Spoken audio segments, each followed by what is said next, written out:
సాయి భగీరథ విషయంలో ఈ అబ్బాయికి బెయిల్ దొరుకుతుంది దొరకదు అని ఈ స్టేజ్లో ఆయనకు ఖచ్చితంగా బెయిల్ అయితే రాదు. రాసి పెట్టుకోండి, సాయి భగీరథకి అయితే బెయిల్ రాదు. ఎంతటి ఇన్ఫ్లుయెన్స్ అయినా కూడా, అది నిజ ప్రధానమంత్రి అక్కడికి వచ్చేసి కూర్చున్నా కూడా అది అయితే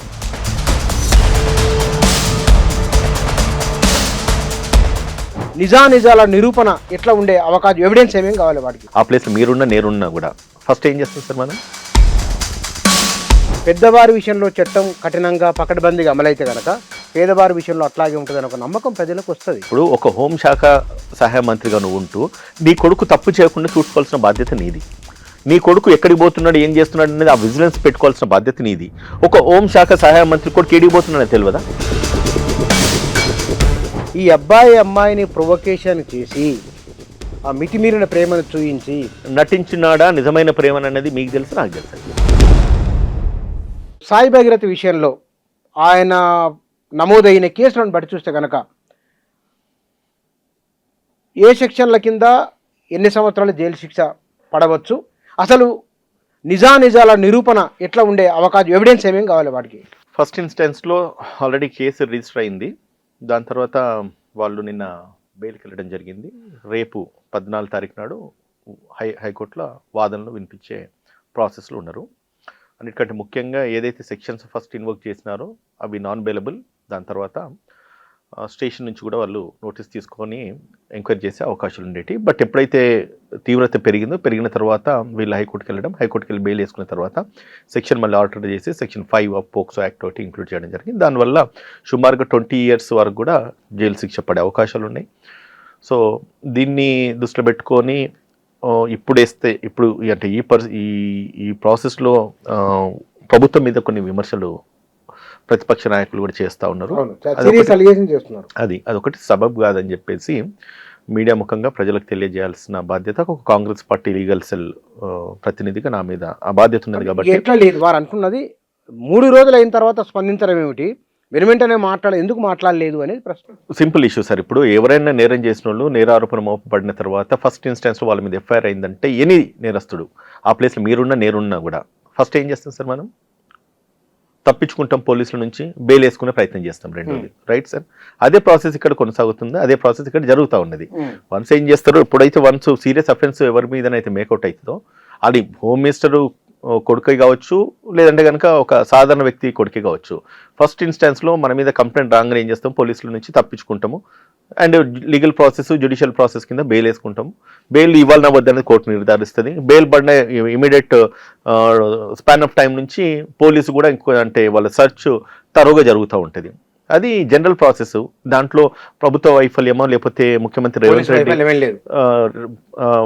పోలీస్ వైఫల్యం ఏం లేదనేసి పూర్తిగా అననీకి లేదు సార్. ఒకటే, ఇప్పుడు పోలీసులు నేరస్తుని అరెస్ట్ చేయలేదనేది ఒక అలిగేషన్, అది అంత మట్టుకుంటే మంచిగా ఉంటుంది.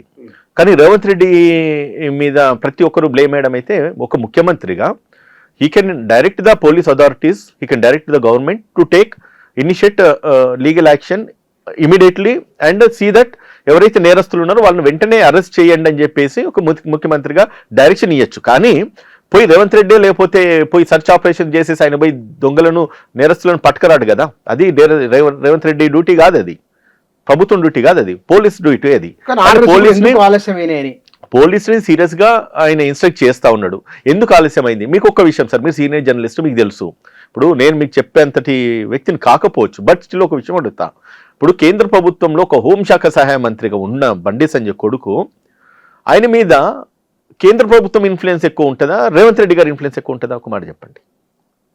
హోంశాఖ మీద ఇన్ఫ్లుయెన్స్ తన కొడుకు మీద జరిగిన తర్వాత తన కొడుకును కాపాడుకోవాల్సిన బాధ్యత, లేదంటే కనుక ఆయన ఇన్ఫ్లుయెన్స్ పోలీసు మీద ఎక్కువ పని చేస్తుందా?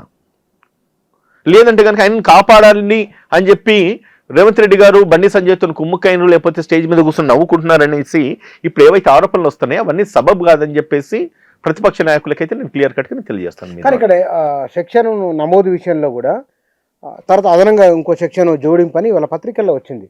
అంటే అంతకు ముందు ఇంత చొరవ ఎందుకు లేదు, ఎందుకు జాగ్రత్త తీసుకోలేదని. సరే ఒకటే సార్, ఇప్పుడు దాని విషయంలో మన జస్టిఫికేషన్ ఎట్లా చేయాలంటే, ఒకటి హై ప్రొఫైల్ కేసెస్ ఏవైతే ఉన్నాయో దాని మీద కొంచెం పోలీసులు కూడా సున్నితంగా వ్యవహరించాల్సిన అవసరం ఉంటుంది. ఎప్పుడైతే కంప్లైంట్ వచ్చిందో, కంప్లైంట్ వన్స్ ఒక హోమ్ మినిస్టర్ కొడుకు మీద వచ్చింది కాబట్టి పోలీసులు కొంచెం ఆచితూచి వ్యవహరిస్తారు. అది మనకు తెలిసిందే, అది జనరల్ ఫినామినా.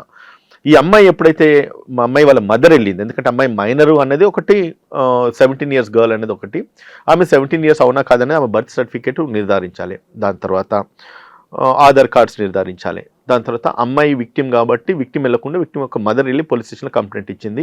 కంప్లైంట్ ఇచ్చే ప్రాసెస్లో కూడా పోలీసులు కొంచెం నిర్లక్ష్యం వహించునన్నది మనకు మీడియా కథనాలలో వస్తూ ఉన్నది. 6 గంటలకు పోతే రాత్రి 12-1 గంట దాకా కూడా వాళ్ళు ఎక్నాలజ్మెంట్ ఇవ్వలేదు. అండ్ నేరము ఏదైతే నేరారోపణ మోపబడిందో అది నిజంగానే నేరం జరిగిందా లేదన్నది కూడా పోలీస్ ఎంక్వైరీ చేయాలి.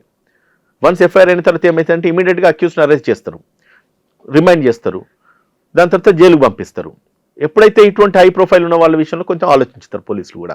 ఫస్ట్ ఒకటి చూడండి సార్, వన్స్ ఒక వ్యక్తి మీద నేరారోపణ మోపబడి తను జైలుకు పోయిన తర్వాత, జైలుకు పోయిన రోజులైతే మనకి వెనక్కి తీసుకురాలేము కదా. అండ్ తప్పుడు కేసులు బనాయించేసి ఒక వ్యక్తిని మనం జైల్లో పెట్టడం కూడా చట్టపరంగా అది తప్పు, అంటే అది సబబు కాదు. అండ్ మోర్ పర్టికులర్గా ఇటువంటి వాళ్ళ విషయంలో కనుక పోలీసు కనుక నిర్లక్ష్యం వహిస్తే వాళ్ళకున్న ఇబ్బందులు వాళ్ళకు ఉంటాయి. రేపు ఆ ట్రాన్స్ఫర్లో, లేకపోతే పోస్టింగ్లో, ప్రమోషన్లో, లేదా ఇంకో రకంగా ఆయన వాళ్ళను టార్గెట్ చేసేసి మళ్ళీ వేధించడము. ఒక కంప్లైంట్ తీసుకొచ్చింది స్టేషన్ హౌస్ ఆఫీసరు, ఎఫ్ఐఆర్ కట్టాల్సింది స్టేషన్ హౌస్ ఆఫీసరు. ఆ స్టేషన్ హౌస్ ఆఫీసర్ కంప్లైంట్ తీసుకునే ప్రాసెస్లో, ఎఫ్ఐఆర్ కట్టాల్సిన ప్రాసెస్లో కనుక ఎటువంటి నిర్లక్ష్యం కనుక వహిస్తే కనుక ఆయన మీద చట్టరీత్యా కానీ, లేదంటే కనుక డిపార్ట్మెంటల్ ప్రొసీడింగ్స్ కానీ ఇటువంటి వాళ్ళ మీద కనుక పెడితే కొంచెం చురుకుగా వాళ్ళు వ్యవహరిస్తారు. కాబట్టి వాళ్ళు కొంచెం ఆలోచించేసి మేబీ కేసు కట్టడంలో కొంచెం డిలే. ఇంతకు పూర్వం అంటే మీడియా ఇంత లేకముందు ఏం జరిగిందని తర్వాత వదిలేదు దాన్ని. ఇవాళ మీడియా ఇంత ఎక్స్ప్లోర్ అయిన ఈ సమయంలో పెద్దవారి విషయంలో చట్టం కఠినంగా పకడ్బందీగా అమలైతే కనుక పేదవారి విషయంలో అట్లాగే ఉంటుందని ఒక నమ్మకం ప్రజలకు వస్తుంది. మరి ఆ నమ్మకం ఇవాళ చూడండి ఎంత నెగిటివ్ చర్చ జరుగుతున్నదో కేంద్ర రాష్ట్ర ప్రభుత్వం. అది ఆ జ్ఞానము, ఆ తెలివి కేంద్ర ప్రభుత్వం మీద అండ్ బండి సంజయ్కి ఉండాలి. ఇప్పుడు ఒక హోంశాఖ సహాయ మంత్రిగా నువ్వు ఉంటూ నీ కొడుకు తప్పు చేయకుండా చూసుకోవాల్సిన బాధ్యత నీది. నీ కొడుకు ఎక్కడికి పోతున్నాడు, ఏం చేస్తున్నాడు అనేది ఆ విజిలెన్స్ పెట్టుకోవాల్సిన బాధ్యత నీది. ఒక హోంశాఖ సహాయ మంత్రి కొడుకు ఎడికి పోతున్నాడో తెలియదా? నీ కొడుకు తప్పు చేస్తున్నాడు, ఒప్పు చేస్తున్నాడో తెలియదా? దేశవ్యాప్తంగా ఎక్కడైతే నేరాలు జరుగుతున్నాయో, ఎక్కడైతే క్రైమ్ జరుగుతుందో దాని మీద ఇంటెలిజెన్స్ పనిచేస్తుంది. ఒక హోమ్ మినిస్టర్ కాదండి, ఒక చిన్న ఎమ్మెల్యే కానీ, ఒక ఎంపీ కానీ తన చుట్టూ కనీసం ఎంత లేదన్నా ఒక 10 మంది లేకపోతే 5 ఒక విజిలెన్స్ వాళ్ళకి తెలియకుండానే వాళ్ళు ఇంటెలిజెన్స్ రిపోర్ట్స్ తీసుకుంటా ఉంటారు, వాళ్ళను మానిటర్ చేస్తూ ఉంటారు. ఒక్కసారి బండి సంజయ్ కొడుకు మీద ఆల్రెడీ ఇంతవరకు ఎన్నో అలిగేషన్స్ ఉన్నాయి. దాని తర్వాత ఇప్పుడు ఇటువంటి అలిగేషన్స్ వస్తున్నాయి. ఇది ఇప్పుడు జరిగింది కాదు, గత 1 month 2 months బిఫోర్ నుంచి కూడా ఈయన మీద కంప్లైంట్ ఇవ్వడానికి అని చెప్పి ఆ అమ్మాయి వాళ్ళ పేరెంట్స్ ప్రయత్నం చేస్తూ ఉన్నారు. చేస్తున్నప్పుడు ఆయన ఇదివరకు ఏం తప్పు చేసినాడు, ఆ తప్పు నిజంగా జరిగిందా లేదా, అవిని మానిటర్ చేయాల్సిన బాధ్యత తండ్రిగా ఆయన తల్లిదండ్రికి ఉంటుంది. సేమ్ టైం ఇది ఒక అబ్బాయిని నేను ఫోకస్ చేసి చెప్పడం కాదు, అమ్మాయి యొక్క పేరెంట్స్ కూడా మీద కూడా ఉంటుంది. నువ్వు ఫామ్ హౌస్ పోయినావు, మొయినాబాద్ పోయినావు, ఇంకో చోట తిరిగినప్పుడు నీ కూతురు బయటికి వెళ్ళినప్పుడు నువ్వు కూడా ప్రొటెక్ట్ చేయాల్సిన బాధ్యత ఈమె కాదు, ప్రతి తల్లిదండ్రికి ఉంటుంది. అండ్ సేమ్ టైం నేను బండి సంజయ్ కొడుకు కూడా ఒకటే చెప్తున్నా ఏంటంటే, నువ్వు ఆ స్థాయిలో ఉన్న వ్యక్తివి, ఇటువంటి చిల్లర పనులలో నువ్వు ఇన్వాల్వ్ అయితే కనుక నీ తండ్రి స్టేక్ అంటే తన ఒక పొజిషన్ని స్టేక్లో పెట్టినట్టు అవుతుంది కదా. ఆ జ్ఞానం, ఆ పరిజ్ఞానం ఏమైంది? సరే ఈయన పిల్లోడు, ఈయనకు తెలియలేదు కావచ్చు, మరి నీ ఇంట్లో నీ కొడుకునే లా అండ్ ఆర్డర్కు విరుద్ధంగా పని చేస్తున్నాడు, లేదంటే కనుక చట్టవిరుద్ధమైన పనులు చేస్తున్నాడు, దాన్ని నువ్వు కాపాడుకోలేనప్పుడు నువ్వు రాష్ట్రాన్ని లేకపోతే దేశాన్ని ఒక హోంశాఖ మంత్రిగా ఏం కాపాడుతావు? అంటే ఎక్కడికి పోతుంది సమాజం? ఈ కేసులో కాంగ్రెస్ పార్టీ నుంచి రావాల్సిన స్పందన వెనువెంటనే రాలేదు. నెంబర్ 1, నేను కొంతమంది మాజీ రిటైర్డ్ అధికారులు బీఆర్ఎస్ నాకు ఇంటర్వ్యూ కూడా చేసి ఉన్నాను, బహుశా మీరు చూసి ఉండవచ్చు. ఎస్ ఏమంటే మళ్ళీ చెప్పండి. చూసాను కాబట్టి దానికి నేను మాట్లాడాల్సిన అవసరం వచ్చింది కాబట్టి ఈ రోజు నేను ఖచ్చితంగా ఇవాళ అంటే పోలీసులు చేసిన వారి నిర్లక్ష్యం కారణంగా ఒక విక్టిమ్కి మరింత అన్యాయం జరుగుతుంది. వాళ్ళ అమ్మతో, వాళ్ళ ఎవరు విక్టిమ్ ఎవరైతే అమ్మాయి ఉన్నారో ఆ అమ్మాయి తల్లితో తాను మాట్లాడినని, ఆ మాట్లాడినప్పుడు అర్థమైపోయింది అక్కడ జరిగిన నష్టం ఏమిటి అనేది. మొత్తం పోలీసులు కనుక సకాలంలో స్పందించి ఉంటే జరిగేది కాదని వారు అన్నమాట. ఏది జరిగేది కాదు సార్, ఇంత సకాలంలో స్పందించి ఉంటే ఏది జరిగేది కాదు. ఆమె మీద జరిగిన సెక్షువల్ అసాల్ట్ జరిగేది కాదా? లేదంటే కనుక ఆమె ఫామ్ హౌస్ పోయింది నిర్మూలించబడేదా, లేదంటే కనుక గత 7 నెలలు 8 నెలల క్రితం జరిగిన అఫెన్స్ను ఈ రోజు వెలుగులోకి తీసుకొచ్చినారు. మీరంటే ఆయన తెలుసుకున్నట్ట కదా, ఈ అబ్బాయి సాయి భగీరథ పోయి కేసు పెట్టిన తర్వాతనే బయటకు వచ్చింది. అది అంతకుముందు మా టీఆర్ఎస్ వల్ల కానీ ఎవరికే తెలియదు ఆ విషయం అని వారు అంటున్నారు. సార్ ఒక విషయం ఆలోచించాలి, ఆ అమ్మాయి వెళ్ళేసి ఆ అమ్మాయి మీద కేసు పెట్టేదాకా పరిస్థితులు తావుదీసినాయంటే తప్పు వైఫల్యం ఎవరిది? ఫస్ట్ ఇన్స్టెన్స్లో ఈరోజు మీరు ప్రభుత్వాన్ని దూషిస్తూ ఉన్నారు, ప్రభుత్వాన్ని నిందిస్తూ ఉన్నారు, పోలీస్ యంత్రాంగాన్ని మనము తప్పు పడుతూ ఉన్నాము. ఇది ఒక మెసేజ్ నేను మోర్ పర్టికులర్ ఈ యొక్క కేసుకి సంబంధించే కాదు, ప్రతి పేరెంట్స్కి ఒక మెసేజ్ అయితే నేను ఇవ్వదలుచుకున్నా. వన్స్ ఒకసారి మన ఇంట్లో ఆడపిల్లలు బయటికి ఎక్కడికి వెళ్తున్నారనేది ఒక విజిలెన్స్ మనం పెట్టుకోవాలి. అండ్ సేమ్ టైం ఇక్కడికి వచ్చిన తర్వాత సాయి భగీరథ కొడుకు మీద వాళ్ళకున్న ఫ్యామిలీ రిలేషన్స్ అన్ని కూడా ఎస్టాబ్లిష్ అవుతా ఉన్నాయి. ఈ రెండు ఫ్యామిలీస్కి ఉన్న రిలేషన్స్ ఎస్టాబ్లిష్ అవుతున్నాయి. వాళ్ళు కలిసి తిరిగిన ఫోటోలు, వాళ్ళు దాని తర్వాత ఇక్కడ గుళ్ళకు పోయిన ఫోటోలు, ఫ్యామిలీ కలిసి తిరిగిన ఫోటోలు, కేక్ కట్ చేసుకుంటే ఏం జరిగినా అన్నది కూడా బయటకు వచ్చిందంటే ఏంది, దాని ఉద్దేశం ఏంటంటే వాళ్ళ ఫ్యామిలీకి ఒక రిలేషన్ అయితే ముందు నుంచి అయితే ఉన్నది. రెండు కుటుంబాల మధ్యలో రిలేషన్ అయితే ఉన్నది. ఆ రిలేషను ఎప్పుడైతే డిస్టర్బ్ అయిందో, ఆ రిలేషన్ ఎప్పుడైతే చెడిపోయిన తర్వాత ఇటువంటి అలిగేషన్స్ ఫ్లేరప్ అవుతున్నాయి. కావడం వల్ల ఏమవుతుంది, ప్రభుత్వాన్ని దూషించే పరిస్థితి ఈరోజు ఏర్పడుతూ ఉన్నది. ప్రభుత్వం మోర్ పర్టికులర్లీ ప్రతి ఒక్కరు మాట్లాడికి వస్తే ముఖ్యమంత్రి రేవంత్ రెడ్డి వైఫల్యం అంటారు, మాట్లాడుకొస్తే ప్రభుత్వం వైఫల్యం అంటారు. ప్రభుత్వం కాదు సార్, ఒకసారి పోలీస్ యంత్రాంగము చక్కగా పని చేయకపోతే ముఖ్యమంత్రి can direct the police authority, నువ్వు సరిగ్గా పని చేయండి, దీని మీద ఒక ఏజెన్సీ అండి, లేదంటే కనుక ఒక సిబిఐ కప్ప చెప్పండి, లేదంటే కనుక ఒక ఇన్వెస్టిగేషన్ ఆఫీసర్ సమర్థమైన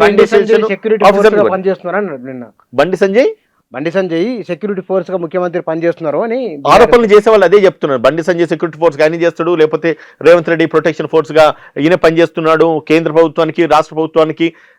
ఎక్కడికి పోతున్నా సార్ చర్చ? ఒక మాట అడుగుతున్నాను, జరిగిన అఫెన్స్ ఏంటిది, ఇక్కడ ఉన్న నేరం ఏంటిది, నీ చర్చ ఎక్కడికి పోతుంది? ఇప్పుడు దుమ్మెత్తిపోయచ్చు, లేదంటే కనుక ఆరోపణలు చేయొచ్చు. ప్రభుత్వాన్ని ప్రజాస్వామ్యంలో మనము ఖచ్చితంగా అంటే విమర్శించే స్కోపు ఖచ్చితంగా ప్రతిపక్షానికి ఉంటుంది. కానీ ఒక వ్యక్తిగత సమస్యను తీసుకొచ్చేసి అది ముఖ్యమంత్రికి అంటగట్టడం ఎంత మటుకు వ్యక్తిగత సమస్య వారి ఇంట్లో ఉన్నంత వరకు వ్యక్తిగతం, అది పోలీస్ స్టేషన్కి వెళ్ళింది, అది మీడియాలో వచ్చింది. రెండు కుటుంబాల మధ్యలో జరిగిన ఈ ఒక వ్యక్తిగత సమస్య. ఇటువంటి పోక్సో కేసులు ఇటువంటి పోక్సో కేసులు ఎక్కడ జరుగుతలేవా? ఇటువంటి రేప్ ఆఫెన్సెస్ ఎక్కడ జరుగుతలేవా? ఈ రోజు కేంద్ర మంత్రి కుమారుడు కాబట్టి దాన్ని రేవంత్ రెడ్డి మీద మీరు రుద్దిపోయడం ఎంత మటుకు సబబు అని చెప్పి నేను అడుగుతా ఉన్నా. కేంద్ర మంత్రి కుమారుడు అయితే నేరస్తుడు కాదా? కేంద్ర మంత్రి కుమారుడు అయితే పోలీసులు పనిచేయరా? చేయాల్సిన బాధ్యత పోలీస్ యంత్రాంగం మీద ఉంటుంది. పోలీసులు పని చేయకపోతే పోలీసు మీద డిసిప్లినరీ యాక్షన్ తీసుకోవాల్సి వస్తే అప్పుడు ముఖ్యమంత్రి గారు ఇన్వాల్వ్ అవుతారు కావచ్చు. ఒక నేరస్తుడు తప్పిపోయిండు, పారిపోయిన దాంట్లో కేవలం ముఖ్యమంత్రి ఇన్వాల్వ్మెంట్ ఉంది. ఇక్కడ కేంద్ర మంత్రి తన కొడుకు ఎక్కడ పోయిందనేది కేంద్ర మంత్రి తను కూడా మన హోంశాఖ మంత్రి కదా. బండి సంజయ్ కేంద్రానికి హోంశాఖ మంత్రి అండి. ఇవాళ లాస్ట్ చెప్పాలంటే హోంశాఖ మంత్రి లేడు, మేము ఒప్పుకుంటాం. హోంశాఖ పర్యవేక్షణ అంతా కూడా ముఖ్యమంత్రి పర్యవేక్షణలో ఉన్నది, ఒప్పుకుంటాం. ఒక వ్యక్తి ఏదో మూల నుంచి ఏదో గలీల నుంచి తప్పిపోయిండు, ఏడుకోబోయిండు, దాని తర్వాత ఆయన కనబడతలేదంటే ప్రతి దానికి ముఖ్యమంత్రి మీద దుమ్మెత్తిపోయడము ప్రతిపక్షాలకు ఎంత మటుకు సబబు అనేది ఒకసారి వాళ్ళ ఆత్మ విమర్శ చేసుకోవాలి. ఒక ఐపీఎస్ ఆఫీసర్గా ఉంటూ ప్రతిదీ ముఖ్యమంత్రి నేను ఎత్తిపడుస్తున్నావు కదా. మీరు అన్నట్టుగా మీరు చేసిన ఇంటర్వ్యూ నేను ఈరోజు ఆర్ఎస్ ప్రవీణ్ కుమార్ గారి ఇంటర్వ్యూ నేను చూడడం జరిగింది. చూస్తూనే ప్రతి దాంట్లో సరే ఆయనను విమర్శించమని చెప్పేసి వాళ్ళ పార్టీ ప్రెసిడెంటో లేకపోతే వర్కింగ్ ప్రెసిడెంటో ట్రైనింగ్ ఇచ్చి పంపించాడు, లేదంటే కనుక ఒక ఆయనకి ఇన్స్ట్రక్షన్స్ ఇచ్చి ఉంటాడు. మేబీ అంటే ఈస్ ట్రైన్డ్ ఆఫీసర్ కాబట్టి ఆయనకి ఇన్స్ట్రక్షన్స్ ఇచ్చి ఉంటాడు. ఎందుకంటే వాళ్ళ డ్యూటీ అది, అధికార పక్షాన్ని విమర్శించాల్సిన డ్యూటీ ప్రతిపక్షానికి ఉంటుంది. ఇందులో ఈసే బ్యూరోక్రాట్, ఒక ఐపీఎస్ ఆఫీసరు, చట్టం తెలిసిన వ్యక్తిగా చట్టం ఉన్న లోతుల్లో స్కూల్, ఎందుకంటే ఈయనకు పర్ఫెక్ట్గా తెలుసు కాబట్టి దాన్ని సరిగ్గా పాటిస్తలేదు ప్రభుత్వం అని చెప్పేసి తీసుకొని దాని మీద నీకున్న అధికారం నువ్వు డైరెక్ట్ చేయి. ఇప్పుడు ఈరోజు ఆయన కనుక పార్టీలోకి పోకుండా ఉంటే ఈ might be the race of DGP. నువ్వు చెప్తే పోలీసు అధికారులు పనిచేయరు, వినరని కాదు కదా. ఈ సెక్షన్లు తప్పంటే కనుక సెక్షన్లు ఆర్డర్ చేయమని చెప్పి ఒక పోలీస్ ఆఫీసర్ గా చెప్తున్నాను అన్నారు 2-3 సార్లు. ఒక పోలీస్ ఆఫీసరు ఇప్పుడు కాదు, ఆయన ఒకప్పుడు పోలీస్ ఆఫీసర్, ఒకప్పుడు పోలీస్ అధికారి యొక్క అంటే పవర్స్ ఏంటిది, డ్యూటీస్ ఏంటిది, ఏ సెక్షన్లు పెట్టచ్చు, he knows very well. But blaming the government blaming the chief minister. అది సరికాదు, సబబు కాదని చెప్పేసి ఒక ఐపీఎస్ ఆఫీసర్గా ఆయనకి తెలియాలి. ప్రతిదీ క్షుణ్ణంగా ప్రతిదీ కోణం నుంచి రాష్ట్రంలో జరుగుతున్న ఇబ్బందులు ఏమైనా ఉంటే కనుక if it is a social issue, if it is a government issue, and if by and large ఒకవేళ పబ్లిక్ ఏదన్నా నష్టం జరుగుతుందంటే ముఖ్యమంత్రి రియాక్ట్ కాలేదంటే ముఖ్యమంత్రి తప్పుపట్టండి. ఇద్దరు కుటుంబాల మధ్యలో తెలిసి చేసిన ఒక మేజర్ పర్సను, తెలియక చేసిన ఒక మైనర్ పర్సను మధ్యలో, ఆ కుటుంబం మధ్యలో జరిగిన ఒక ఇన్సిడెంట్కి ప్రతి దానికి మనము ఒక ముఖ్యమంత్రిని మనం బ్లేమ్ చేసి బదనం చేయడము మీ స్థాయిని కూడా దిగజారుస్తుందని చెప్పి నేను తెలియజేస్తా ఉన్నాను. ఎందుకంటే విషయము ఇక్కడ మళ్ళీ అక్కడికే వస్తున్నాం మనం. సాయి భగీరథ్ విషయంలో చట్టపరంగా అతనికి రక్షణ లభించే అవకాశాలు ఏ మేరకు ఉంటాయి, లేదా ఈ కేసులో ఏ అంశాలు పరిగణలోకి తీసుకునే సూచన ఉంటుంది? సార్ ఒకటి నేను ఏం చెప్తానంటే, మోస్ట్ ఆఫ్ ద మన ఇండియన్ జ్యుడిషియరీలో కన్విక్షన్ రేట్ అనేది చాలా తక్కువ ఉన్నది. నేరం జరిగిన తర్వాత శిక్ష పడడం అనేది చాలా తక్కువ ఉన్నది. దాని తర్వాత ఇటువంటి పోక్సో కేసెస్ కానీ లేదంటే కనుక రేప్ ఒఫెన్సెస్లో కానీ ఏం జరుగుతుందంటే మ్యాక్సిమం కేసులు కొనసాగే. ఏదో ఒక పాయింట్ ఆఫ్ టైంలో కాంప్రమైజ్ అయిపోతారు, లేదంటే ఏదో ఒక చోట నీరు గారిపోతుంది, లేదంటే ఏదో ఒక చోట వీళ్ళు ముందుకొచ్చి సాక్ష్యం చెప్పే దాంట్లో వాళ్ళు వెనుకాడుతారు. అండ్ తర్వాత నేరం జరిగిందా లేదని సాక్ష్యాలు నిర్ధారించడానికి కానీ లేకపోతే సాక్ష్యాధారాలను ప్రూవ్ చేయడానికి కానీ ప్రాపర్ ఎవిడెన్సెస్ రావు. అండ్ ఈ మోర్ పర్టికులర్ కేసులో నాకేం పోయింది, నేను ఎందుకు రావాలి? ఇప్పుడు బండి భగీరథ పలానా చోట పలానా టైంకు అమ్మాయిని సెక్షువల్ అసాల్ట్ చేసిండు, లేకపోతే ఇంకేదైనా చేసిండు, ఏ రోజు ఏ టైంకు ఏ పరిస్థితుల్లో చేసిండు, కేవలం విక్టిమ్ స్టేట్మెంట్ తీసుకుంటే ఈయనను ఫస్ట్ ఇన్స్టాన్స్లో కస్టడీలోకి తీసుకోవాలి, అరెస్ట్ చేయాలి. నాన్ బెయిలబుల్ సెక్షన్స్ ఇవన్నీ కూడా 45 నుంచి 60 రోజులు, లేదంటే ఎక్కువ మాట్లాడితే 3 నెలలు కూడా జైలు ఉండాల్సిన పరిస్థితి ఉంటుంది. దాన్ని తప్పించుకున్న ప్రాసెస్లోనే ఇష్యూ అంతా కూడా వ్యాపించిపోతా ఉన్నది. దాని మీద ఇన్ని బ్లేమ్స్ ప్రభుత్వం తీసుకోవాల్సి వస్తూ ఉన్నది. ఈయన గనక ధైర్యం చేసి ముందుండి నేను ఎటువంటి నేరం చేయలేదు, మరి నేరం చేయనోడైతే ముందు నిలబడి సమాధానం చెప్పాలి కదా. ప్రజలు అదే మాట్లాడుకుంటారు, నువ్వు తప్పు చేయలేదు, నీ తండ్రి హోంశాఖ సహాయ మంత్రి, దానికి నిన్ను ఎవరైతే ఏ పోలీసు కొట్టి తిట్టయితే నిన్ను అరెస్ట్ చేయరు, నీ మీద నేరారోపణ మోపబడింది, నేను నేరం చేయలేదని చెప్పి ముందు నిరూపించుకో, పోలీసుకు నువ్వు స్టేట్మెంట్ ఇవ్వు, లేదు ఆ టైంలో నువ్వు ఎక్కడున్నావు నువ్వు ఎక్స్ప్రెస్ చేయి, అవసరమైతే జ్యుడిషియల్ కస్టడీలకు పో, తప్పే ఉన్నది. ఎంతో మందిని ఎప్పుడైతే అఫెన్స్ జరుగుతుందో వాళ్ళని తీసుకపోయేసి జ్యుడిషియల్ కస్టడీలో పెడుతున్నారు కదా, ఏ ప్రభుత్వాలు ఏ పోలీసులు ఏ జ్యుడిషియరీ పెడుతున్నది కదా, దాంట్లో భాగంగా నువ్వు కూడా 4 రోజులు పోయిరా, తప్పేమున్నది? నువ్వు తప్పు చేయలేదు. పిల్లగాడు పోయిరానిక దేవాలయం ఏమన్నా ఒకసారి జైలుకి వస్తే లైఫ్ ఎట్లా అయిపోతుంది? కాబట్టే కదా ఇప్పుడు పోలీసులు కేసులు రిజిస్టర్ చేసేటప్పుడు కూడా ఒకటికి 100 సార్లు ఆలోచించాలి. అది హై ప్రొఫైల్ ఉన్నాడు అని కాదు, ప్రతి వ్యక్తిని తీసుకుపోయి జైల్లో పెట్టేటప్పుడు ఆలోచించేసి ఎంక్వైరీ చేసేసి తప్పు అబ్బాయిది ఉన్నదా అమ్మాయిది ఉన్నదా, నిజంగా తప్పు జరిగిందా లేదనేది నిర్ధారించడానికి కొంత టైం పడుతుంది కావచ్చు. కానీ ప్రాపర్గా నిర్ధారించి కనుక చేయగలిగితే మనం ఇటువంటి మీరన్న మాటలు ఏవైతున్నాయో తనను పూర్తిగా జైల్లోకి పోకుండా ఏదో దేవాలయమా మనం లేదంటే జైలు అనేసి అన్నప్పుడు మరి సాధారణ వ్యక్తికి అది జైలు కావా? ఈ రోజు అండర్ ట్రయల్ ప్రిజనర్స్ ఎంతో మంది ఈ రోజు జైల్లో మునుగుతా ఉన్నారు, నేరం చేయకపోయినా తీసుకుపోయి జైల్లో పెడతా ఉన్నారు. రీసెంట్ గా విజ్ఞాన్ జ్యోతి కేసులో ఒకటి కూడా, విజ్ఞాన్ జ్యోతి కాలేజీలో కూడా ఒక అబ్బాయి ఇన్వాల్వ్మెంట్, అతి మైన్యూట్ ఇన్వాల్వ్మెంట్, మేజర్స్ ఇద్దరు కూడా పోయి ఆ అమ్మాయి విత్ కన్సంటే ఆయనతో ఉన్నది, వాటితో తిరిగింది, అన్ని ఆధారాలు ఉన్నాయి. ఆమె బట్టలు లేకుండా ఫోటోలు వీడియోలు వీనికి పంపించిన, ఆయన ఫోన్ నుంచి పంపించిన ఆధారాలు కూడా ఈయన దగ్గర ఉన్నాయి. అట్లాంటప్పుడు కూడా తీసుకుపోయి వీళ్ళు 45 రోజులు జైల్లో పెట్టినారు. ఈ రోజు అబ్బాయిని ఎగ్జామ్ రాయడానికి విజ్ఞాన్ జ్యోతి కాలేజు అబ్బాయిని ఎగ్జామ్ రాయనిస్తలేదు, అమ్మాయిని ఏమో ఎగ్జామ్ రాయనిస్తా ఉన్నది. అమ్మాయి చేసిన తప్పు 90% మిస్టేక్ ఆమె మీద ఉన్నది. సాక్ష్యాధారాలు ఇప్పుడు నా దగ్గర ఉన్నాయి, మీరు కావాలంటే నేను చూపిస్తా. సాక్ష్యాలు ఉన్న తర్వాత 45 రోజులు ఆ వ్యక్తిని, ఆ ఒక అక్యూజ్ ని జైల్లో పెట్టినారు. అటువంటి కేసులు చాలా ఉన్నాయి. మీకు అవగాహన ఉన్నంత వరకు మీ ఎక్స్పీరియన్స్ తో చెప్పండి, ఈ పర్టికులర్ గా ఈ అబ్బాయి కేసులో మీకు ఏం కనబడుతున్న అంశాలు ఏమున్నాయి సార్? ఇప్పుడు కొన్ని ఫొటోస్ కొన్ని బయటకు వచ్చినాయి, వీడియోస్ కొన్ని బయటకు వచ్చినాయి. దీన్ని బట్టి చూస్తే వాళ్ళిద్దరు రిలేషన్ అయితే ఎస్టాబ్లిష్ అయింది. టు వాట్ ఎక్స్టెంట్ ఎస్టాబ్లిష్ అయింది అన్నది కోర్టుని తీర్పు తీర్చాలి. సో మనం అంటే అందరూ అన్ని మాట్లాడుకుంటాను, ఒక అడ్వకేట్గా, ఒక అధికార పార్టీ రిప్రజెంటేటివ్గా నా పరిధిలోనే నేను మాట్లాడతా. ఎప్పుడైతే ఆరోపణ మోపబడిందో న్యాయస్థానాలు కూడా ఏమంటారంటే every accuse person shall be presumed innocent unless the guilt is proved అంటారు. న్యాయస్థానం అదే చెప్తుంది, చట్టాలు అవే చెప్తుంది. ఒక వ్యక్తి నేరారోపణ మోపబడిన తర్వాత నిజంగా నేరం రుజువైనంత వరకు కూడా తను ఇన్నోసెంట్గానే భావించాలంటారు. ఇది చట్టం చెప్తా ఉన్నది. కానీ ఆ వ్యక్తి బయట ఉండి ఎవిడెన్స్ను ట్యాంపర్ చేయడం కానీ విట్నెస్ను ఇన్ఫ్లుయెన్స్ చేయడం జరుగుతుంది. కాబట్టి నువ్వు పోలీస్ కస్టడీ ఆర్ జ్యుడిషియల్ కస్టడీలో ఉండాల్సిన బాధ్యత ఆ వ్యక్తి మీద ఉంటుంది. సేమ్ టైం ఎప్పుడైతే నీ మీద నేరారోపణ మోపబడిందో ఇది నేరం జరిగిందని చెప్పి ప్రూవ్ చేయాల్సిన బాధ్యత బర్డెన్ ఆఫ్ ప్రూఫ్ అమ్మాయి మీద ఉంటుంది. లేదు చేయలేదని చెప్పేసి తన గిల్ట్ను తను ప్రూవ్ చేసుకున్న బాధ్యత, నేనేం నేరం చేయలేదని ప్రూవ్ చేసుకున్న బాధ్యత అక్యూజ్డ్ మీద ఉంటుంది. ఇవన్నీ కూడా చట్టము ఏ విధంగా అయితే ఫంక్షన్ అయితే అని నేను చెప్తా ఉన్నాను. సో ఇదంతా కూడా నిర్ధారించే లోపే సోషల్ మీడియాలలో మీడియా ఛానళ్ళల్లో ఇష్యూస్ అన్ని వైరల్ అవుతున్నాయి. ఒకటి సార్, నేను ఒకటి అప్రిషియేట్ చేస్తా మీడియా ఛానల్ ఏంటంటే ఈరోజు మీరున్నారు కాబట్టే స్వత్వర న్యాయం అయితే జరుగుతూ ఉన్నది. అండ్ ఇటువంటి ఇష్యూస్ కూడా పబ్లిక్లోకి ఫ్లేరప్ అవుతున్నాయి, తొందరగా తెలుస్తూ ఉన్నాయి. మీకు సల్యూట్ కొట్టాలి, మీడియా ఛానల్ సల్యూట్ చేయాలి. ఎందుకంటే కొన్నిసార్లు నేరాలు జరిగిన తర్వాత కూడా సప్రెస్ అవుతున్నాయి. మీడియా ఇన్వాల్వ్ అయిన తర్వాత అవి ప్రూవ్ అవుతున్నాయి, బయటకు వస్తున్నాయి, కేసులు రిజిస్టర్ అవుతున్నాయి. పోలీసులు కానీ ప్రభుత్వాలు కానీ మీడియా చొరవ వల్లనే అతి త్వరగా క్విక్గా రియాక్ట్ అవుతూ ఉన్నారు.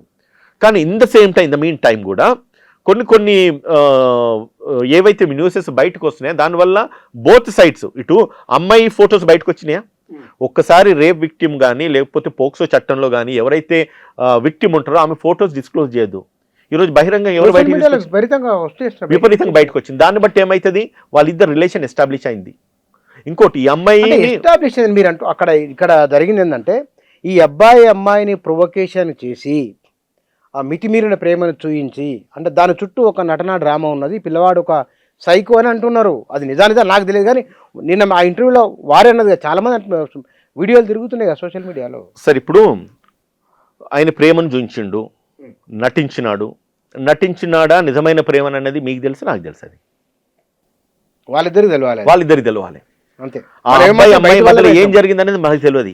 ఆ అబ్బాయి అమ్మాయి కుటుంబం మధ్యలో ఏం జరిగిందనేది మనకు తెలియదు. మనకు బయట తెలుస్తున్న విషయాల మీద మన యొక్క విశ్లేషణ పబ్లిక్ లోకి ఇవ్వాలి. అండ్ దాని తర్వాత ప్రభుత్వం చేస్తున్న పనులు ఏంటిది, పోలీస్ చేస్తున్న పనులు ఏంటి, అండ్ న్యాయ వ్యవస్థలో ఉన్న లోటుపాట్లు ఏంటి, విసులుబాట్లు ఏంటి అనేది, అండ్ అటు సైడ్ విక్టిమ్ సైడ్ కానీ లేకపోతే ఇటు అక్యూజ్ సైడ్ ఏమున్నది అనేది ఎక్స్ప్రెస్ చేయాల్సిన ఫ్రీడమ్ ఆఫ్ ఫ్రీ స్పీచ్ మనకు ఉన్నది. కాబట్టి జర్నలిస్ట్గా మీరు అడుగుతున్నారు, నేను సమాధానం చెప్తున్నా. వాళ్ళిద్దరి మధ్యలో ఏం జరిగిందని మనకు తెలియదు. కానీ ఆన్ ఫేస్ ప్రైమా ఫేసి ఒకటి ఉంటుంది, అంటే కేసు చూడగానే అర్థమయ్యేది మనకి ఇక్కడ నేరం జరిగిందంటే ఖచ్చితంగా పార్ట్ అండ్ పార్సల్గా వాళ్ళిద్దరు కలిసినారు, తిరిగినారు, పబ్బులలో క్లబ్బులలో ఫోటోలు దిగినారు, లేదంటే కనుక వాళ్ళ ఫ్యామిలీకి ఒక రిలేషన్ ఉందంటే ఏదొక్క అంటే నిప్పులేని పొగరాదు అంటాం. ఏదొక్కటైతే వాళ్ళిద్దరి మధ్యలో జరిగింది ఏ ఎక్స్ట్రీమ్స్ లో జరిగింది, దాని తగిన సాక్ష్యాధారాలు ఉన్నాయా లేవా, ఉంటేనే కదా. అసలు విషయం ఏంటంటే ఎక్కడ వాళ్ళిద్దరికి ఏమన్నా సంబంధాలు దెబ్బతిన్నాయా, ఎక్కడ ఏం జరిగింది అని కొంచెం మీకు తెలిసింది ఏదన్నా? మనకేం తెలియదు, మీకే తెలియాలి. మీకేం తెలిస్తే మీరే చెప్పండి. ఎందుకంటే పోలీస్ ఇన్వెస్టిగేషన్ ఏజెన్సీస్ మళ్ళీ దాని తర్వాత జ్యుడిషియరీ కంటే కూడా చాలా స్పీడ్గా యాక్యురేట్గా బాగా పనిచేసేది అయితే మీడియా ఛానల్. సమాంతర ఎంక్వైరీ అనుకోవచ్చు. అందులో అంటే ఇప్పుడు ఈ సోషల్ మీడియా వచ్చిన తర్వాత ఇంకా కూడా సెకండ్స్ లో ఇదివరకు అంటే మీరు ఫుల్ టైం జర్నలిజం చేసేటప్పుడు ఇవాళ పేపర్లో రాస్తే రేపు తెల్లారి పేపర్ కొనుక్కొని చదువుకునే పరిస్థితి అయ్యేది. అవును, చాలా ఆలస్యంగా ఉండేది. ఇప్పుడు ఏమైతుంది, అక్కడ నేరం జరిగిందంటే ఫ్రాక్షన్ ఆఫ్ సెకండ్స్ లో ఇక్కడ మెసేజ్ వచ్చేస్తుంది. అమెరికాలో ఏదో జరిగిందంటే ఇక్కడ సెకండ్స్ లో మెసేజ్. కానీ ఒకటి మీరు అడ్వకేట్గా కాంగ్రెస్ పార్టీ నాయకులుగా హ్యూమన్ బీయింగ్ అనుకుందాం, ఇలాంటి విషయాలు వచ్చినప్పుడు సమాజం వీటి పట్ల ఏం ఆలోచన చేస్తుంది అనేది అంశం ఒకటి. రెండోది, రాజకీయ పార్టీలు బాధ్యతగా ప్రవర్తిస్తున్నాయా, మీరేం ఫీల్ అవుతున్నారు? సమాజం ఏం చేయాలంటే సార్, రెండు క్వశ్చన్లు మీరు నన్ను అడిగినారు. సమాజం ఏం చేయాలంటే ఇటువంటి నేరాలు జరుగుతూనే ఉంటాయి. దాన్ని నిర్మూలించడానికి మన దగ్గర ఉన్న మెకానిజం ఏంటిది అనేది ఇంపార్టెంట్. కాలేజెస్లలో ఇటువంటి అఫెన్సెస్ జరగకుండా మనం ఏం చేస్తున్నాము, నేరం జరిగిన తర్వాత చేతులు కాలని కాకులు పట్టుకుంటూ కాదు, ఫస్ట్ ఇన్స్టెన్స్లో ఇటువంటి నేరాలు జరగకుండా మనం ఏం చేస్తున్నాం అనేది ప్రభుత్వ బాధ్యత కూడా ఉన్నది. ప్రతి కాలేజీలో మనం ఒక సెషన్ పెట్టండి, ప్రతి స్కూల్స్లో సెషన్ పెట్టండి, ఎడ్యుకేషన్ ఇవ్వండి, క్రైమ్ మీద ఒక సెషన్ పెట్టండి, సెక్షువల్ అసాల్ట్ మీద సెక్షన్స్ పెట్టండి, పోక్సో చట్టాలు ఏం చెప్తున్నాయి. ఒకటిసారి ఈ నేరం జరిగితే కనుక ఇటువంటి పనిష్మెంట్ ఉంటుంది, నీ తండ్రి వాల్యూస్ పోతాయి, లేదంటే నీ జైల్లో పెడతారు.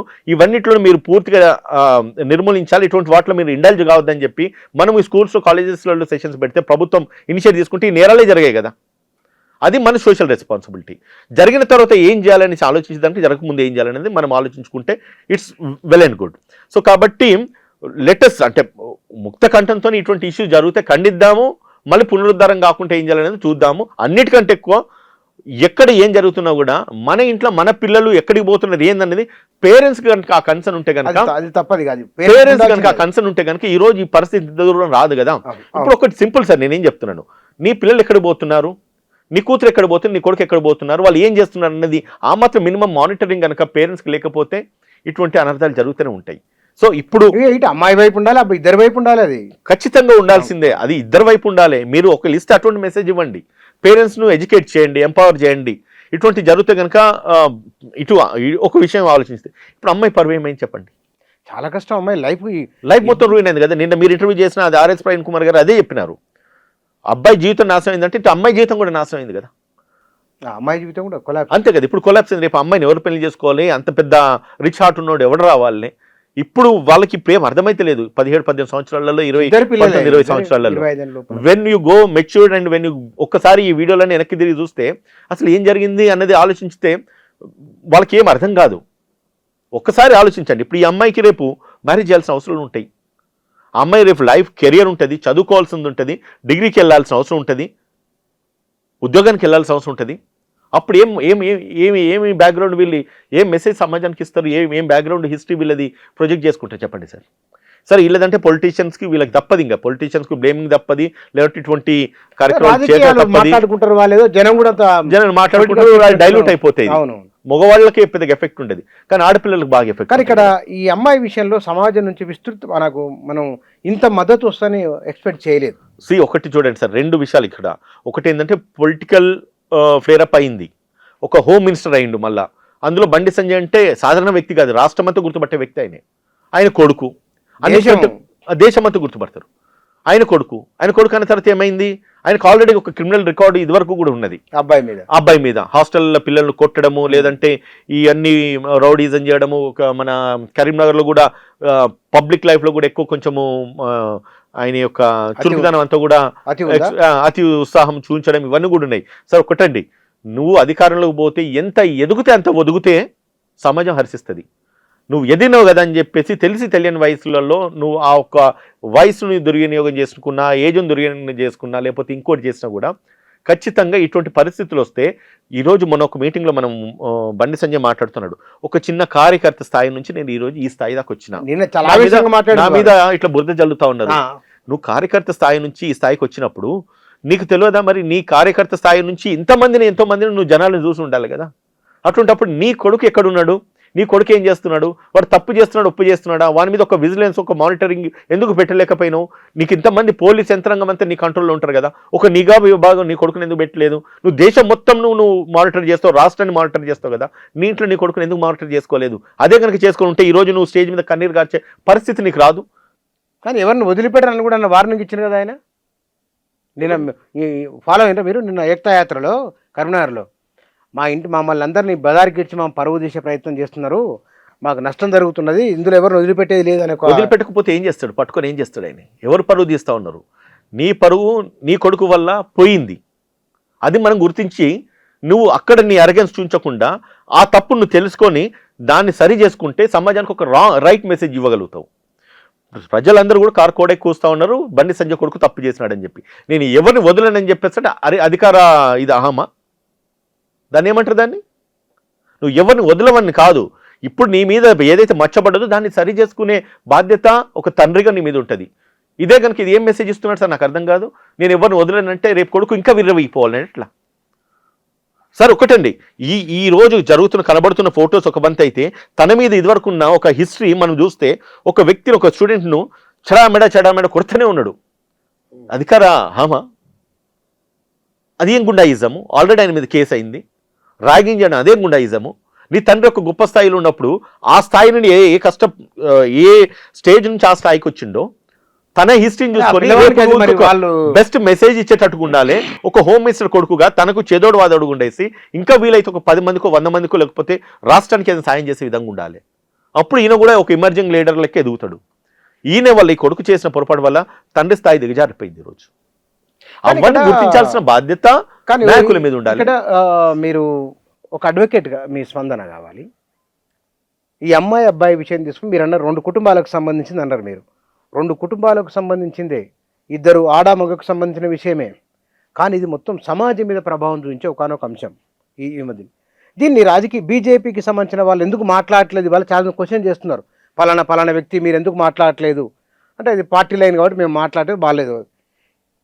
సమాజము ఒక సమస్య వచ్చినప్పుడు సమస్యకు ఇది వాళ్ళ కొత్త కాదు, రేపు జరగదని గ్యారంటీ లేదు. దీన్ని చట్టమును అందరూ సమానం అనుకున్నప్పుడు, సమాజంలో మనుషులంతా ఒకటే అనుకున్నప్పుడు, దాన్ని ఒక సమస్యగా పరిష్కారం చేయకుండా రాజకీయం ఎందుకు చూస్తున్నారు దీన్ని? రాజకీయ నాయకుడి జీవితానికి ఏదన్నా జరిగింది, ఆయన మీద ఒక మచ్చబడ్డదంటే ఖచ్చితంగా రాజకీయ కలరు రుద్దాల్సిందే, అంతే అనివార్యం. అది మామూలే, మీకు నేను చెప్పినట్టు కాదు, రైట్ సార్. సో అది రాజకీయ ఇది పొలిటికల్ కలర్ యాడ్ చేయాల్సిందే. ఇప్పుడు ఏంటంటే ఇప్పుడున్న పరిస్థితుల్లో బండి సంజయ్ దొరికింది కాబట్టి ఆయన ఎట్లా క్రష్ చేయాలి, ఎంత తగ్గియాలనేది వాళ్ళు చూసుకుంటారు. సేమ్ టైం ఇంకొకటి కూడా ఏంటంటే, మన నేను విన్నై అంటే బండి సంజయ్ ఎదుగుదలను తట్టుకోలేక విత్ ఇన్ ద పార్టీ కూడా ఆయన క్రష్ చేసే ప్రయత్నాలు కొన్ని జరుగుతూ ఉన్నాయని చెప్పేసి కూడా విత్ ఇన్ ద పార్టీలు కూడా జరుగుతూ ఉన్నాయని కూడా, అంటే ఈయన బీసీ వర్గం చెందినవాడు, లేదంటే ఆ party most of the party అగ్రకులాలకు చెందిన నాయకులు దాన్ని ఇన్ని రోజులు ప్రాతిపదిక వహించినారు, ఈ రోజు కూడా అదే పరిస్థితి ఉన్నది. ఇటువంటి వాళ్ళను అటు వాయిస్ ఉన్న లీడర్ను క్రష్ చేయాలి, లేదంటే కనుక తొలగించాలి, లేకపోతే నిర్మూలించాలి, ఎక్కువ వాళ్ళు ఎదగొద్దు అన్న ఒక ఆలోచనతో విత్ ఇన్ ద పార్టీ కూడా ఇటువంటి చేయించుతున్నది. దాంట్లో కూడా వీళ్ళకి కొంత కుట్ర ఉంది, సపోర్ట్ ఉందని చెప్పి నేను విన్నా. నాకు నేను ఏదో వినడం జరిగింది. సో అదే సేమ్ టైం మీరు అంటున్నారు బీజేపీలో మహిళా నాయకులు ఈ రోజు ఎవరు మాట్లాడలేరని చెప్పి, అది కూడా సరికాదు, సోషల్ మీడియాలో అది కూడా సరికాదు. నేను చెప్తున్నా అంటే చాలా మంది 6 నాయకులు ప్రతి మహిళ మీద ఏం జరిగినా కూడా వాళ్ళు స్పందించే వాళ్ళు ఈ రోజు మౌనం వహిస్తా ఉన్నారు. మీ యొక్క ఎక్స్ప్రెషన్ అట్లీస్ట్ బయటకు వచ్చి పాజిటివ్ ఆర్ నెగిటివ్ మెసేజ్ అయితే ఇవ్వండి. ఇప్పుడు నేను మాట్లాడుతున్నాను, ఇప్పుడు అది నేరం జరిగిందా లేదనేది తర్వాత సంగతి, న్యాయస్థానం అది తీర్పు తీర్చాలి, పోలీస్ ఇన్వెస్టిగేషన్ తేలాలి. సో అది ఒక వంత అయితే, మన మీద ఆరోపణ మోపబడింది, మన మీద ఆరోపణ జరిగిందంటే దాన్ని ప్రాపర్ గా జస్టిఫికేషన్స్ అని ఇచ్చుకోండి. ఎటువంటి తప్పు జరిగిందో జరగలేదని అంటే వన్ సైడ్ తీసుకోవడానికి కాదు, నీ ప్రొటెక్ట్ చేసుకోవడానికి కాదు. మహిళకు జరిగింది అన్యాయం అంటే అది పోలీసు ఆరు కోర్టు పరిధిలో ఉన్నది, ఎంక్వైరీలో ఉన్నది. ఎంక్వైరీలో చేరేంత వరకు కూడా మేము దాని మీద ఎటువంటి స్పందన ఇవ్వద్దని చెప్పి అదని మాట్లాడండి. అంతేగాని మీరు మౌనం వహించడం వల్ల మౌనం అర్ధంగీకారం అంటది. అది నైతికత కూడా ఉండదు కదా, రేపు ఇంకో క్వశ్చన్ అంతే కదా, రేపు ఇంకో ఇప్పుడు మీరు చేస్తే ఇప్పుడు వాళ్ళు ఏమంటారు, నువ్వు చేస్తే సంసారం, ఏం చేస్తే వ్యభిచారం అని అంటారు. అంటే ఇంకోటి చేస్తేనేమో తప్పు పడతారు, మీరు చేస్తేనేమో దాని మీద ఎటువంటి స్పందన ఉండదు. ఎవరైనా అమ్మాయి కదా ఎవరికైనా. ఇప్పుడు మీరు ప్రభుత్వాన్నే దుమ్మెత్తిపోసి ముఖ్యమంత్రిని అనుక్షణం అనేదానికంటే కూడా మీరు ఎప్పుడైతే మీ సైడ్ నుంచి తప్పులు జరిగినాయో, మీ పార్టీలో పొరపాట్లు జరిగినాయో దాన్ని మీరు సమర్థించుకోండి, దానికి తగిన ఎక్స్ప్లెనేషన్ అయితే ఆర్డర్ లేదు, 2 లేవు తెలంగాణ అనేది కూడా ఒక విపక్షం. మీ నాయకుడే మీరు ఇంటర్వ్యూ చేసిన పెద్ద నాయకుడు అన్నాడు, అది లా లేదు ఆర్డర్ లేదు. ప్రతి minute of RS Praveen Kumar interview పొద్దున లేవంగానే చూసినా కాబట్టి ఈ రోజు నేను మీ ఇంటర్వ్యూకు పిలవంగానే వస్తాయని చెప్పి రావడం జరిగింది. లా అండ్ ఆర్డర్ లేదనేసి అంటే, లా అండ్ ఆర్డర్ లేకపోతే ఈ రోజు రాష్ట్రం ఇంత శాంతి భద్రతలతో పని చేయదు కదా సార్. ఇదేం బీహార్ అయిందా, లేదంటే యూపీ అయిందా? అంటే ఇక్కడ వారణ మీరు గుర్తు చేసింది, కరీంనగర్లో పట్టపగలు ఒక జ్యువెలరీ షాపులో దొంగతనం జరిగింది, మర్డర్లు జరుగుతున్నాయి, ఏకంగా కేంద్ర హోంమంత్రి కుమారుడు ఈ జరిగింది. ఇదంతా ఏం జరుగుతున్నది రాష్ట్రంలో అనేది వారన్నది. అదే ఒక పని చేయాలి సార్.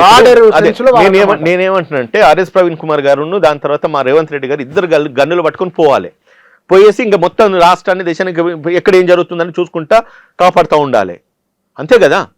ఇప్పుడు ఒక షాప్లో దొంగలు చొరబడ్డారు, దాని మీద దొంగతనం జరిగింది, దొంగలను పట్టుకోకపోతే నువ్వు తప్పు పట్టు, జరిగిందే తప్పనిసి అంటే మరి ఈయన కూడా ఎస్పీగా పనిచేస్తున్నారు అదే ప్రాంతంలో, ఈయన ఉన్నతమైన హోదాలు ఎన్నో ఆయన చేస్తున్నాడు, ఆయన ఆ పదవులు అనుభవించున్నాడు ఆయనే. సరే ఇప్పుడు ఒకటిసారి ఇప్పుడు అలిగేషన్స్ చేయొచ్చు, పొలిటికల్ అలిగేషన్స్ చేయొచ్చు, విమర్శించవచ్చు, కానీ ఒక ఐపీఎస్ స్థాయికి తగిన విమర్శలు చేస్తే హర్షిస్తారు.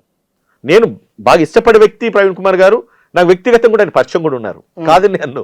కాకపోతే నేనేంటంటే ఈ మధ్య రాజకీయం కోసం మాట్లాడుతున్నాను, నేను రాజకీయం కోసం మీరు మాట్లాడినట్టు. ఇప్పుడు మీది కాగజ్ నగర్, నాది బెల్లంపల్లి, ఆయన పోటీ చేసింది కాగజ్ నగర్ నుంచి.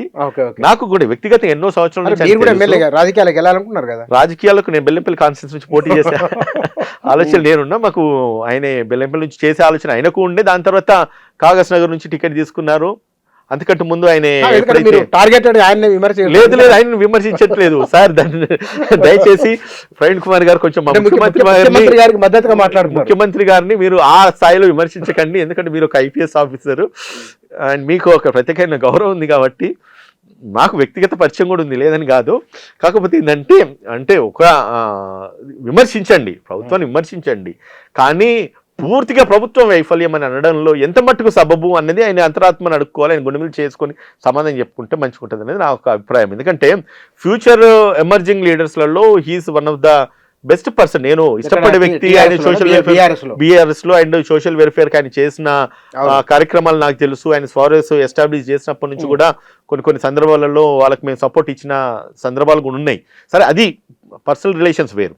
But when it is come to the political issues వచ్చినప్పుడు విమర్శించండి, బట్ స్థాయిని మించి కాదు. ఇది సెన్సిటివ్ ఇష్యూ. ఇది బోత్ ద ఇష్యూస్ సార్, అమ్మాయి అబ్బాయికి ఇద్దరికి సంబంధించిన ఇష్యూ, సెన్సిటివ్ ఇష్యూ. రేపు స్టేజ్ మీద కనబడంగానే ఇద్దరు కూర్చొని నవ్వుకున్నారనేసి చాలా మంది అంటా ఉన్నారు. మరి ఇదే ఆర్ఎస్ ప్రవీణ్ కుమార్ కి బండి సంజయ్ ఎదురైతే మరి సెకండ్ ఇచ్చుకోవడమో, సల్యూట్ కొట్టుకోవడం, నమస్కారం పెట్టుకోవడం చెయ్యరా? మాట్లాడుకో, మనుషులుగా మాట్లాడుకుంటారు అంతే కదా. సాయి భగీరథ్ విషయంలో అయిపోయింది మీరు చెప్పేది, చెప్పండి, కంటిన్యూ చేయండి. సాయి భగీరథ్ విషయంలో ఈ అబ్బాయికి బెయిల్ దొరుకుతుంది దొరకదు అని బయట ఒక చర్చ ఉన్నది. ఆయన ఎట్లా ఉండవచ్చు అంటే, నన్ను అడిగితే తలకిందులు తపస్సు చేసినా రేపు ఆయనకు బెయిల్ రాదు. రేపు 14 తారీఖు నాడు మేబీ అంటే ఇన్స్ట్రక్షన్స్ అడుగుతారో, లేదంటే కనుక వాళ్ళ ఆర్గ్యుమెంట్స్ చెప్తారో తెలియదు, కానీ ఈ స్టేజ్లో ఆయనకు ఖచ్చితంగా బెయిల్ అయితే రాదు. రాసి పెట్టుకోండి, సాయి భగీరథకి అయితే బెయిల్ రాదు. నువ్వు ఎంతటి ఇన్ఫ్లుయెన్స్ అయినా కూడా, అది నిజ ప్రధానమంత్రి అక్కడికి వచ్చేసి కూర్చున్నా కూడా అది అయితే జరగదు. ఆర్టికల్ 21 ఇట్స్ అట్లా కాదు. నేనేమంటున్నానంటే ఏదైతే అలిగేషన్ అయిందో దానికి ఆయన బాధ్యత వహించాలి. ఒకటే మాట అడుగుతున్నా, పోక్సో కేసులలో రేప్ అఫెన్స్లలో నువ్వు ఫస్ట్ ఇన్స్టాన్స్లో ఒక హోమ్ మినిస్టర్ కొడుకుకు బెయిల్ ఇస్తే రేపు తెల్లారు మొత్తం ఉన్న వాళ్ళందరూ లైన్లు కడతారు. ఇదే హైకోర్టుకి, హైకోర్టు విలువలు ఏమైతాయి?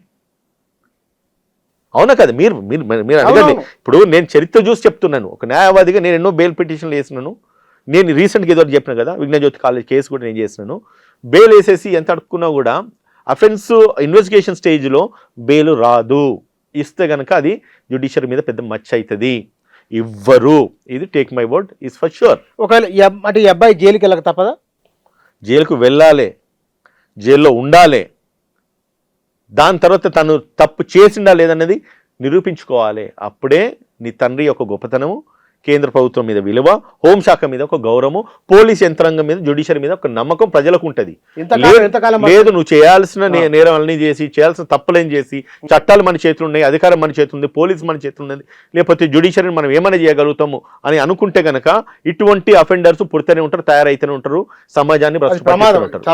అంతే కదా. నీకు పరివర్తన చెందాలంటే ఒక 4 రోజులు, 10 రోజులు, 15 రోజులు, నెల రోజులు చట్టం నీకు బెయిల్ ఇచ్చేంత వరకు, జ్యుడిషియరీ నీకు బెయిల్ ఇచ్చేంత వరకు పోయేసి కొద్ది రోజులు నిన్ను నువ్వు సెటరైట్ చేసుకొని వస్తే మంచిదని చెప్పేసి నేను చెప్పుకుంటాను సార్. మీరు హైకోర్టులో చూస్తుంటారు కదా, హై ప్రొఫైల్ కేసులని, ఉన్నత వర్గాలకు సంబంధించిన కేసులని. మనిషి ఎవరికైనా ప్రాణం ఒకటే, చట్టం ముందు అందరూ సమానమే అన్నప్పుడు హై ప్రొఫైల్ కేసులు, ఇవి కోటీశ్వరుల కేసులు, ఈ విభజన ఎందుకు వస్తున్నది అంటే వాళ్ళు ఇచ్చే ఫీజును బట్టా, లేకపోతే కనుక వారికి ఉన్న ఆస్తిని బట్టా ఈ విభజన కూడా ఉండదు కదా సార్. ఇప్పుడు నేను ఒకటి చెప్తా, ఇంటర్ప్రిటేషన్ ఆఫ్ లా ఇంపార్టెంట్. అంటే మనం ఏదైతే నేరం జరుగుతుందో ఆ చట్టరీత్యా అది నేరమా కాదా, ఆ లీగల్ బ్రాకెట్లో కూర్చుంటుందా లేదా. ఇప్పుడు హై ప్రొఫైల్ కేసు అంటే నేను రీసెంట్గా అల్లు అర్జున్ ఒక కేసు ఇన్సిడెంట్ జరిగింది. ఒక వ్యక్తి చనిపోయిండు, రోడ్డు మీద యాక్సిడెంట్ అయ్యింది. దానికి అల్లు అర్జున్ బాధ్యత వహిస్తూ ఆయనను ఆ రోజు ఇమీడియట్గా అరెస్ట్ చేసినారు. కానీ ఆయనను బెయిల్ ఇచ్చే టైంకు రాత్రి 12 గంటల దాకా కూడా నడిచింది. తెల్లారి అని ఉన్నాడు, తెల్లారి బెయిల్ తీసుకొని వచ్చిండు. మీరు అన్న మాటను కూడా కొన్నిసార్లు నేను ఏకీభవించాల్సిన అవసరం ఉంటుంది, ప్రతిదీ సమర్థించుకోవాల్సిన అవసరం లేదు. ఏకీభవిస్తూ కొన్ని అటువంటి మెసేజెస్ రాంగ్ మెసేజ్ కన్వే అవుతున్నాయి. అంటే అదే ప్లేస్లో ఇంకొక సాధారణ వ్యక్తికి ఉంటే అదే రాత్రి 12 గంటల దాకా జైలు ఓపెన్ ఉండేటియా, అదే 7-8 దాకా కోర్టు ప్రొసీడింగ్స్ నడిచేటియా, అప్పుడే బెయిల్ అదే రోజు బెయిల్ ఇస్తారు, అదే రోజు ఆర్డర్ ఇస్తారు, అదే రోజు బెయిల్ వేసి వేగంగా జరిగిపోయింది. 24 గంటల లోపు అటువంటి నేరస్తులు, హై ప్రొఫైల్ ఉండే నేరస్తులు బయటకు వస్తారు. ఎందుకు ఇటువంటి వివక్ష? జ్యుడిషియరీ మీద మనము వేలెత్తి చూంచే అధికారం మనకుండదు, ఇది కంటెంప్ట్ అవుతుంది. ఒక న్యాయవాదిగా నేను మాట్లాడదు. కానీ సామాజిక స్పృహతో కొన్ని మన విషయాలు మనం ప్రజల్లోకి తీసుకువెళ్తే, అట్లీస్ట్ ఇదే కనుక జ్యుడిషియరీ కనుక వింటే, ఇటువంటి కేసెస్లో వచ్చినప్పుడు కూడా అన్బయాస్డ్ జడ్జిమెంట్స్, అన్బయాస్డ్ తీర్పులు, అన్బయాస్డ్ ఆర్గ్యుమెంట్స్, అన్బయాస్డ్ హియరింగ్స్ జరిగితే కనుక సమాజం మీద ఒక మంచి గౌరవం, మనిషి గౌరవం పెరుగుతుంది. వ్యవస్థ మీద కొన్ని సమాజానికి కొన్ని విలువలు ఉంటాయి. ఇప్పుడు మీరు అనే అవకాశము ఎందుకు తీసుకున్నారు చెప్పండి? ఇటువంటి ఇన్సిడెంట్స్ జరుగుతున్నాయి కాబట్టి దీన్ని మీరు ఆశ్రయ తీసుకొని మీరు మాట్లాడుతూ ఉన్నారు. దో ఐఎమ్ అన్ అడ్వకేట్, అక్కడ జరుగుతున్న ఏంది అది సరికాదని చెప్పి మీరు చెప్తా ఉన్నారు. సో ఇటువంటివి కూడా పూర్తిగా నిర్మూలించాల్సిన బాధ్యత కానీ ఇక్కడ సిస్టమ్ మీద ఉంటుంది. ఇక్కడ ఏ సంఘటన ఏదైనా సరే చాలా జడ్జిమెంట్లు పాస్ అవుతూ ఉంటాయి.